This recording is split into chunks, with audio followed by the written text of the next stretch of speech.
LeBron James has managed to outlast 3 different head coaches in just 4 years, a statistic that alone speaks volumes about the environment surrounding him.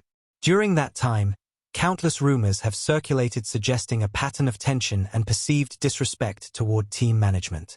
However, despite the whispers, very few individuals within the league have been willing to confront the situation openly. That silence has now been broken. Someone has finally stepped forward, and what has emerged is nothing short of astonishing. JJ Redick did not anticipate stepping into such a storm. When the Los Angeles Lakers appointed him as head coach in June 2024, he entered one of the most intensely scrutinized roles in all of professional sports. Historically, this position has consumed and discarded coaching talent at an alarming rate, enough to make even the most experienced NBA minds hesitate. Yet Redick, transitioning from a successful broadcasting career where he earned recognition for sharp analysis and candid commentary, believed he could succeed where others had failed. He saw himself as the coach capable of unlocking the complexities of leading a team built around one of basketball's most dominant figures, LeBron James. James, of course, is not merely a player. Over more than 2 decades, he has evolved into something far greater. A franchise cornerstone, a voice in front office decisions, and, according to some perspectives, an unofficial general manager whose influence extends into nearly every aspect of a team's operation. What has unfolded since Redick assumed control has resembled a slow-burning collision. On one side, a coach unwilling to remain silent, and on the other, a player who has functioned as a self-contained institution for 23 seasons. The first visible signs of strain surfaced in December 2025, when James returned from a foot injury that had sidelined him at the start of the season. During a post-game press conference that quickly spread across NBA media platforms, Redick acknowledged that the Lakers' offensive structure had suffered since James' return. He pointed to an increase in disorganized possessions and inconsistent half-court execution. Such a statement alone was bold, as it effectively placed responsibility for offensive struggles on the team's most decorated player. But Redick didn't stop there. He went further, warning that the next practice session, and the film review preceding it, would be uncomfortable. This level of blunt honesty is rarely seen from coaches working alongside LeBron, many of whom have historically chosen caution over confrontation to protect their positions. Then came the remark that shook the conversation around the Lakers. He declared he would not endure another 53 games like this. That statement carried the weight of someone who had reached his breaking point, signaling that the existing approach, where the team's identity bends entirely around a 41-year-old superstar, was no longer acceptable. Although Redick accepted partial responsibility by saying, "That's on me," the underlying message was unmistakable. The issue was not solely about coaching, it was structural. The team's identity had become so intertwined with one player that it distorted everything else, from strategy to individual roles. What made Redick's candor even more striking was his willingness to address a long-standing reality within the Lakers organization: the difficulty of coaching LeBron James at all. In a moment that felt almost like a confession, Redick admitted that not everyone feels capable of instructing LeBron. This was not simply about respect, it was about control. His words revealed a deeper truth. Coaching James is less about authority and more about navigating a delicate power dynamic in which the player holds significant influence over both public perception and organizational decisions, including a coach's job security. At the same time, Redick continued to praise James publicly, highlighting his dedication in his 23rd season and calling it one of the most remarkable aspects of his career. Yet beneath those compliments, there was an undeniable tension between outward diplomacy and internal reality. This duality became even clearer when Redick compared James to legendary baseball pitcher Greg Maddux, known for overriding his catcher's signals because of his mastery of the game. While intended as praise, the comparison carried an implicit truth. Sometimes, the player disregards the coach entirely, and is often correct in doing so. Redick even acknowledged this dynamic directly, admitting that there are moments when James essentially dismisses his instructions, yet proves to be right. This is not a traditional coach-player hierarchy. It is a continuous negotiation between structure and autonomy.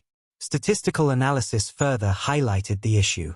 In the 13 games following his return, James recorded a 4.5 box plus-minus that indicated the team performed worse with him on the court. For a player of his caliber, such numbers suggested more than a temporary slump. They pointed to a deeper misalignment between the team's needs and his current capabilities. Beyond on-court challenges, Reick also had to manage the intense media environment that constantly surrounds James. When a cryptic social media post sparked widespread speculation about trades and retirement, Reick dismissed the frenzy bluntly, even referring to reporters as idiots and clarifying the post was merely promotional. When questioned about James missing games for personal reasons, he responded with a single word, "No." These responses reflected a coach who had concluded that unfiltered honesty, even when uncomfortable, was the only way to maintain credibility. Reports later suggested that James reacted strongly behind closed doors to Reick's public comments, leading to heated exchanges and a tense locker room atmosphere. For the first time in years, a Lakers coach had openly addressed issues that others had avoided. While the team stood 12 games above .500 heading into the All-Star break, a respectable record, Reick's tone suggested deeper concerns. The wins told only part of the story. The rest was unfolding in practices, film sessions, and private meetings. Reick's situation is not unique. He is simply the latest in a line of Lakers coaches who have struggled to navigate the complexities of working with LeBron James. Darvin Ham, his predecessor, experienced a similar trajectory. Hired in 2022, Ham led the team to the Western Conference Finals and secured an in-season tournament title. By most standards, his performance warranted long-term stability. Yet by May 2024, he was dismissed. During his tenure, public moments revealed clear friction between Ham and James. In one playoff game against the Denver Nuggets, James was seen angrily confronting the coaching staff over a missed challenge call. In another instance, he openly criticized minute restrictions imposed to preserve his health, expressing frustration at what he perceived as limitations on his autonomy. These incidents highlighted a recurring theme. Authority ultimately rested with the player. After Ham's firing, reports indicated widespread dissatisfaction within the locker room, including from key players. While some criticisms focused on coaching decisions, others pointed to a broader issue, an accountability gap that has followed LeBron throughout his career. Even Frank Vogel, who delivered a championship in 2020, faced similar challenges and was eventually dismissed. This pattern underscores a fundamental reality. Coaching LeBron James requires accepting a non-traditional power structure. Attempting to assert conventional authority often accelerates a coach's exit. The dynamic extends beyond the court and into media interactions, where James has developed a reputation for abruptly ending press conferences when faced with uncomfortable questions. From walking out after playoff losses to dismissing inquiries about his future, these moments reinforce the image of a player accustomed to operating without opposition. Former teammates and analysts have described the experience of playing alongside him as mentally demanding, citing his high standards and dominant presence. Critics, including prominent media figures, have gone further, suggesting that his influence can complicate team dynamics and organizational stability. The tension is not limited to coaching staff. It reaches the highest levels of the Lakers organization, including ownership. Jeannie Buss, who became a minority owner following the franchise's $10 billion sale to Mark Walter in 2025, has reportedly experienced growing frustration with the narrative surrounding James. While acknowledging his contributions, she has struggled with the perception that his presence overshadows the organization's broader efforts. The failed Russell Westbrook trade intensified these frustrations. Although James reportedly supported the move, he distanced himself when it failed, contributing to internal dissatisfaction. Buss even considered drastic measures, including the possibility of trading him, reflecting the depth of the divide. Additional tensions arose from decisions such as drafting Bronny James, which some viewed as influenced by LeBron's preferences. Combined with contract demands and organizational control exerted through his agency, these factors have created a complex and often strained environment. Despite public attempts to downplay these issues, the underlying reality remains. At 41 years old, James is no longer the player he once was. Analysts have noted declines in his ability to handle defensive pressure, along with increased turnovers against elite defenders. Injuries have further limited his availability, complicating the team's long-term planning. For Reick, managing a roster that includes Luka Doncic, Austin Reeves, and LeBron James requires constant adjustment.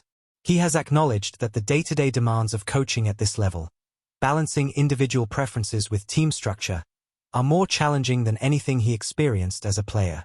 Ultimately, the broader picture is clear. 3 coaches in 4 years have faced the same underlying challenge and struggled to overcome it. Vogel achieved a championship but was still dismissed. Ham reached the conference finals yet did not survive. Reick, early in his tenure, has already spoken publicly about issues his predecessors only addressed privately. As the Lakers navigate the 2025-26 season, hovering around .500 and approaching critical deadlines, the central question is no longer about talent or strategy. Instead, it revolves around a deeper issue: whether any coach, regardless of skill or experience, can truly establish control in an environment shaped so profoundly by one player. In the end, the defining question of this era is not whether the Lakers can succeed with LeBron James. It is whether anyone has ever truly been able to coach him at all.